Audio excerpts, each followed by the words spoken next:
आप सभी को। मैं सुभद्रा ठाकुर, आंगनवाड़ी कार्यकर्ता, मिनी कार्यकर्ता, व्यावसायिका संघ अध्यक्ष हिमाचल प्रदेश। तो बहनों, मैं आप सभी लोगों को ये बताना चाहूँगी कि आज 8 तारीख को जो है हम लोग हर राज्यों के जो राज्य पदाधिकारी है वो जो है, जो अखिल भारतीय आंगनवाड़ी कर्मचारी कृति समिति में जो पदाधिकारी है वो जो है सभी दिल्ली आए हैं। और दिल्ली में जो है हमें हमारी जो अभी नए मंत्री बने हैं, अभी बहुत कम टाइम हुआ उनको मंत्री बने हुए, लेकिन फिर भी उन्होंने हमें मिलने का समय दिया। इसके लिए ये जो है हम सभी के लिए एक खुशी की बात है, क्योंकि आज से पहले भी 5 साल तक हमारे जो मंत्री थे वो भी एक महिला ही मंत्री थे, लेकिन हमने बहुत बार कोशिश की उनसे टाइम लेने की, बट हमें 5 सालों में टाइम नहीं मिला। और अभी जो हमारे नए मंत्री बने हैं श्रीमती अन्नपूर्णा देवी जी, उन्होंने जो है 1.5-2 महीने में ही हमें मिलने का समय दिया और आज हम उनसे मिले और हमने उनके साथ अपनी जितनी तक भी हमारी कमियां हैं उसके बारे में बातचीत की कि हमारी समस्या है उसके बारे में बातचीत की, और उन्होंने भी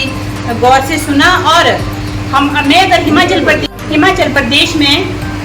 जो हमारी मिनी आंगनवाड़ी कार्यकर्ताएं हैं उनका मानदेय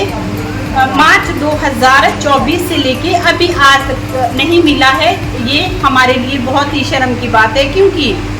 एक तो पहले ही मिनी जो आंगनवाड़ी कार्यकर्ताएं हमारे पास जो बहनें हैं, एक तो उनका पहले ही हमारे से थोड़ा मानदेय कम है और ऊपर से उनको डबल काम करना पड़ता है, उनको कुक का काम भी करना पड़ता है, उनको बच्चे भी देखने होते हैं और जितना कर अन्य जो काम होता है वो भी करना पड़ता है। और ऊपर से जो है उनको जो केंद्र सरकार का जो मानदेय मिलता है वो मार्च महीने से नहीं मिला है। इसके बारे में भी हमने वहाँ मंत्री जी से बात की। 8 अगस्त 2024 को अखिल भारतीय आंगनवाड़ी कृति समिति का प्रतिनिधिमंडल माननीय महिला एवं बाल विकास मंत्री माननीय श्रीमती अन्नपूर्णा देवी से मिलकर उन्हें ज्ञापन सौंपा और अभिनंदन किया, आभार व्यक्त किया। आभार इसलिए कि माननीय मंत्री महोदया ने पूरे देश में आंगनवाड़ी में जो मिनी आंगनवाड़ी केंद्र थी उसको उन्होंने बृहद आंगनवाड़ी केंद्र में परिवर्तित किया, जिससे उन आंगनवाड़ी केंद्रों में नए रोजगार का सृजन हुआ और साथ साथ जो वहाँ पर पहले से मिनी आंगनवाड़ी केंद्र की सेविका थी उन्हें जो उचित मानदेय सेविका के समान नहीं मिलता था, अब पूर्ण सेविका के समान उन्हें मानदेय मिलेगा। इसलिए कृति समिति की ओर से माननीय मंत्री महोदया का बहुत बहुत अभिनंदन किया गया, आभार व्यक्त किया गया। साथ ही मांग पत्र सौंपते हुए माननीय मंत्री महोदया ने प्रत्येक मांगों पर सकारात्मक रुख दिखाया और जानना चाहा कि इन मांगों से सेविका सहायिका को क्या संबंध है। कृति समिति की ओर से उन्हें बताया गया कि जो आंगनवाड़ी सेविका सहायिका 40, 42, 45 वर्षों तक आंगनवाड़ी क्षेत्र में अपने पोषण क्षेत्र में काम करती है और जो सेवानिवृत्त हो जाती है 60 वर्ष उम्र सीमा पूरी होने के बाद, तो उन्हें घर जब जाती है तो उन्हें कोई भी पेंशन के नाम पर सम्मान राशि नहीं मिलती है, जिसके कारण न तो उन्हें घर में सम्मान मिल पाता है न क्षेत्र में उनकी नौकरी रह पाती है। इसलिए सभी के सेविका सहायिका जो सेवानिवृत्त होती है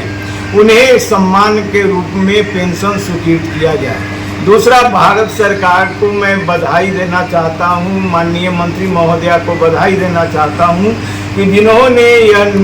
अभूतपूर्व निर्णय लिया है, महत्वाकांक्षी निर्णय लिया है कि सेविका सहायिका को भी आयुष्मान भारत योजना कार्ड में शामिल किया जाएगा।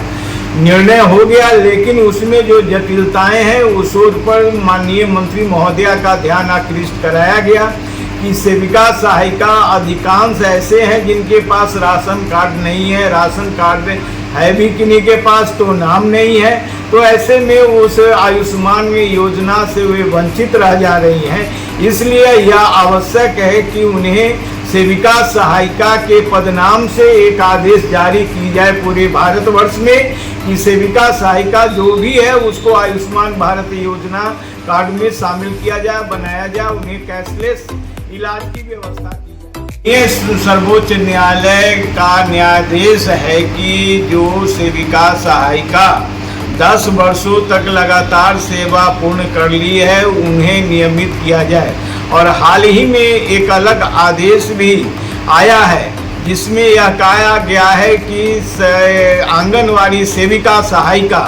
वो सरकारी कर्मचारी है, शासकीय कर्मचारी है, उन्हें पूर्ण सरकारी कर्मचारी का दर्जा दिया जाना चाहिए और उन्हें ग्रेच्युटी का भुगतान किया जाना चाहिए, किंतु अभी तक किसी भी राज्य में इसको लागू नहीं किया गया है। इस ओर भारत सरकार का ध्यान आकृष्ट कराया गया। प्रमोशन के क्रम में देखा गया है कि सेविका सहायिका को 25% प्रमोशन क्या आरक्षण की व्यवस्था की गई है, लेकिन किसी भी राज्य में उसकी परीक्षा आयोजित नहीं होती है, जिसके कारण वो 25% आज 100% भी अगर आरक्षित कर दी जाए तो पर भी सेविका सहायिका को न्याय नहीं मिलेगा। इसलिए ये उसमें उम्र सीमा को शांत करके वरीयता के आधार पर उन्हें प्रोन्नति एलएस में, सुपरवाइजर में, महिला पर्यवेक्षिका में किया जाए। ये प्रमुख आज का यह डिमांड रहा है। इन पर भी माननीय मंत्री महोदय के ध्यान आकृष्ट कराया गया। वर्ष में सैकड़ों ऐसी संख्या है सेविका सहायिका की जो अपने कार्य अवधि के दौरान स्वर्ग सिधार गई, असामयिक निधन हो गया और उनके आश्रित को कहीं कोई लाभ नहीं मिला, जिसके कारण उनके परिवार के समक्ष घोर आर्थिक संकट उत्पन्न हो गई है। इस परिप्रेक्ष्य में माननीय मंत्री महोदया का ध्यान आकृष्ट कराया गया कि पूरे भारतवर्ष में अनुकंपा के आधार पर सेविका सहायिका के आश्रित को नौकरी की व्यवस्था हेतु एक निर्णय लिया जाए और उसे सभी प्रदेशों में संसूचित कर लागू कराया जाए। ये भी प्रमुख आज का डिमांड था। तमाम बिंदुओं पर माननीय मंत्री महोदया ने बहुत सकारात्मक रूप से सुना और सहजता के साथ उन्होंने हमारा मांग पत्र स्वीकार किया। इसलिए मैं अखिल भारतीय